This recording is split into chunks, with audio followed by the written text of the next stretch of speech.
The year is 1154, the English Civil War is over, and Henry II is king.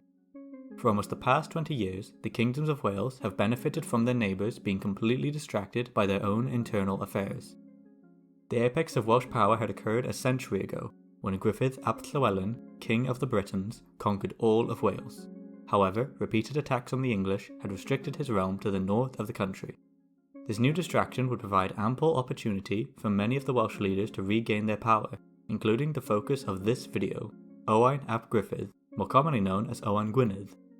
Today we're going to find out how a tiny, rural, peripheral Welsh state defeated the most powerful army in Great Britain and almost killed the King of England. This English Civil War, known to history as the Anarchy, asked two important questions. 1. How would the succession of the throne be decided when your only legitimate heir dies in a freak boat accident? And 2. How can you secure the succession when all of the powerful nobles of your country prefer this other French guy to your daughter? The answer was by violence and compromise. Henry of Anjou would succeed Stephen of Blois, continuing the unusual tradition of the kings of England not just being from France, but this one specific area of France. There was a third question that had emerged now that the war had come to an end. Why are there Welsh people outside my house? Great question, Ranulph, Earl of Chester's son, Hugh. Owain Gwynedd had spent the past 30 years consolidating his hold over his kingdom, and now two of his biggest rivals, the Earldom of Chester and the Kingdom of Powys, were preoccupied with their own affairs in the east. Ranulph, like most people before they die, was still alive and involved in the civil war, and Madog ap Meredydd, Prince of Powys, had invaded and captured the town of Oswestry in Shropshire. Owain seized on this opportunity and constructed a castle on the border of Powys, near the Commote of Iall, and soon after he and Madog would come to blows. Powys allied with Ranulph, who was concerned about the rising power of Gwynedd, and together they met Owain in battle at Coleshill. The scale of this battle is unfortunately unknown, but Owain was likely not facing the combined strength of two leaders, as Ranulph was still heavily distracted by the events occurring in England. Despite this, Brut y Tywysogion, a 14th century Welsh chronicle, seems to imply that the armies of Chester did most of the fighting, or were at least the first ones to be defeated. But this could also have been propaganda against Powys, describing Madog ap Meredydd as cowardly and unable to fight his own battles. Following this crushing victory, Owain would take control of the Commote of Iall and the Cantref of Tygeiniol, moving his lands right to the border of the city of Chester. Henry II was unequipped to deal with this emerging power. He had far more pressing domestic matters to attend to, and despite Owain Gwyned's stunning display of military prowess, it was obvious to him that he did not pose an existential threat. Furthermore, Henry knew the Welsh tactics in warfare. Pitched battles did not happen. Instead, the armies of Wales would harass those of the English and retreat into the difficult terrain of their country.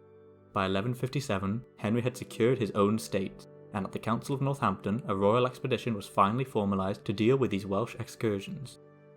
What Henry II did not know, however, is that Owain Gwyned's tactics had changed. He would not simply flee and harass the forces of the king, he was going to stand and fight. Owain had some experience in this. Only a year prior, he had led an army, a llu, into Ceredigion to battle Rhys ap Gruffydd. However, this invasion was repulsed by Rhys's defences. The strategy was new and uncertain, but the historian Sean Davies offers some insight. He states that the Prince of Gwynedd wanted to do this because he was confident in his ability to maintain his defences, that he wanted to protect his newly conquered Tygeiniol and not to simply allow the forces of England to enter and besiege him. Henry II positioned his army near Chester, and in response, Owain Gwynedd would march his army to Basingstoke. Speaking of armies, I think now is a good time to mention that, unfortunately, we do not know the number of combatants. Wikipedia cites an old BBC article where a local historian from Deeside states that 3,000 Welsh fought 30,000 English. This is extremely unlikely. Historian John Davies states that Edward I's army that conquered Wales was the largest in Great Britain since 1066, and that army consisted of 800 knights and 15,000 infantry.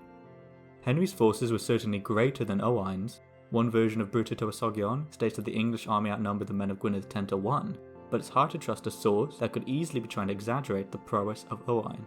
However, Henry II was operating with a smaller than usual levy. He had reduced the number of soldiers so that he could retain them for longer. For example, he levied 1/3 of the knights in England for an extended period of 4 months, rather than the usual 40 days. which again demonstrates that he likely did not expect a pitched battle anytime soon, and that he was instead preparing for months of skirmishes. For the sake of this video, I'm going to illustrate Henry II's army like this, and Owain Gwynedd like this. This is just for the sake of demonstration, because again, we do not know the numbers. Regardless, the two forces were now encamped close to one another, and soon Henry II would join forces with Madog ap Meredydd of Powys, and together they would begin their march along the coastal road to the castle of Rhuddlan. As I said before, Owain's forces were positioned at Basingstoke, probably at the ancient stronghold of Dinas Basing, which formed the northern border of Watstyke and overlooked the road to Rhuddlan. Under the Earl of Chester, this site had previously been a monastery.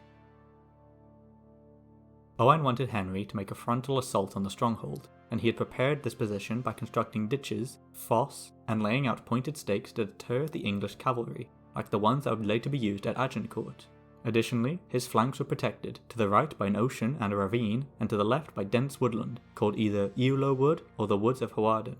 Upon seeing what I imagined was the medieval equivalent of Passchendaele, Henry II decided not to charge his army forwards. Instead, he sent the majority of his forces along the road and then proceeded to attempt to outflank Owain through the dense and allegedly trackless woods to his left. This was to be a terrible mistake. It was unknown to Henry, but Owain had fully expected this to happen. Either through arrogance or recklessness, Henry II had just walked himself right into an ambush. Owain had given command of some of his forces to his three sons, Hywel, Cynan and Dafydd, the latter two of which were lying in wait in the woods. The Welsh infantry immediately attacked Henry's detachment. They were likely fighting on foot, armed with spears which were perfect for attacking and manoeuvring around the mounted English. In a flash, two of Henry's commanding barons were killed, and the king himself came dangerously close to losing his own life. Before the Welsh infantry could get to him, the Earl of Hertford pushed forward and saved the king, but confusion amongst the knights led some to believe that Henry II was dead, causing many, including the royal standard-bearer, to turn and flee. Brut y Tywysogion tells us that Dafydd and Cynan inflicted massive casualties on the Plantagenet force, but that King Henry did manage to barely escape with his life. This now mangled contingent was either forced to retreat back to the coast, rejoining with the bulk of Henry's army, or they possibly did manage to break through the ambush and into the fields behind Owain Gwynedd. Regardless of this great victory, Owain could see that he could not withstand this English levy. As J.E. Lloyd puts it, the day had been inglorious and disastrous for the English, but it had not been a day of rout. The Prince of Gwynedd was forced to abandon his position at Dinas Basing, instead opting for the time-honoured Welsh tradition of harassing the English to physical and mental exhaustion. Henry II was left battered and exhausted but alive. He had failed to defeat the Welsh armies, but they had also failed to fully defeat him. Luckily for Henry, he had a plan. Number 1, lose. I don't think that was part of it. Number 2, send a fleet around Wales to outflank Owain Gwynedd. Good idea, but unfortunately for Henry II, his backup army had stopped off against his orders on the Isle of Anglesey. According to the contemporary poet Gwalchmai, who wrote about the coming battle, the English force landed at the port of Moelfre on the east coast of Anglesey and plundered the churches of Llanbeder, Llanfair and Llandyfrydog. This could have served as a good diversion, but this army was poorly organised, likely not at full strength, and commanded by rash and incompetent leaders. And even more unfortunately for them, Owain had left his third son, Hywel, in the command of the defence of Anglesey. Hywel was a highly experienced, highly competent commander. Brut y Tywysogion emphasises his apparently wide-reaching talents. In 1146, he was summoned by the leaders of Deheubarth to assist in the siege of Guise Castle, after they determined that they could not take it by themselves. Hywel was apparently the readiest in conflicts and the wisest in council, and under his leadership the castle was destroyed. Hywel knew that if he didn't stop the invaders, Anglesey could have been completely destroyed by the time Owain's army returned, and if the English army did leave, they would have been able to outflank the retreating forces of Gwynedd. But the army was on the mainland, fighting with Henry II. How would Hywel defeat this new invasion force? During the night, he summoned what has been described as a scratch force or an irregular levy by the historian Sean Davies. Hywel himself described the soldiers as beardless men, possibly referring to their inexperience or age, but nevertheless resolved to defeat the English army at the Battle of Tal-y-Moelfre. The two forces clashed. Henry FitzHenry, an illegitimate son of Henry, father of Henry, was commanding forces from the front. He apparently was too rash and moved forward without the rest of the army. He was killed by the first line of Welsh infantry.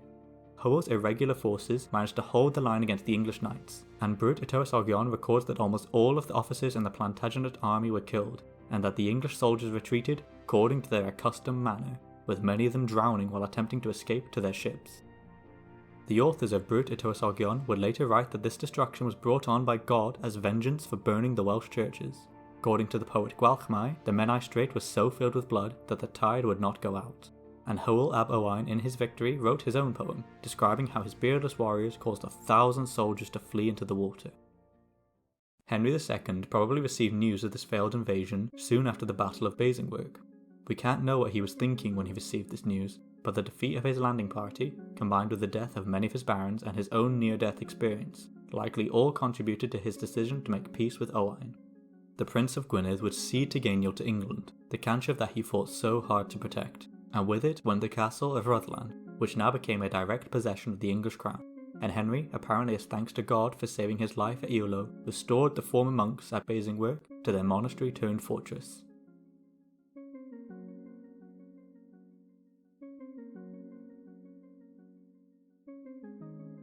And as a final blow, Iorwerth Goch, son of King Madog, led an army to Jarl and destroyed the castle that Owain had built there in 1149, once again restoring this commote to Powys.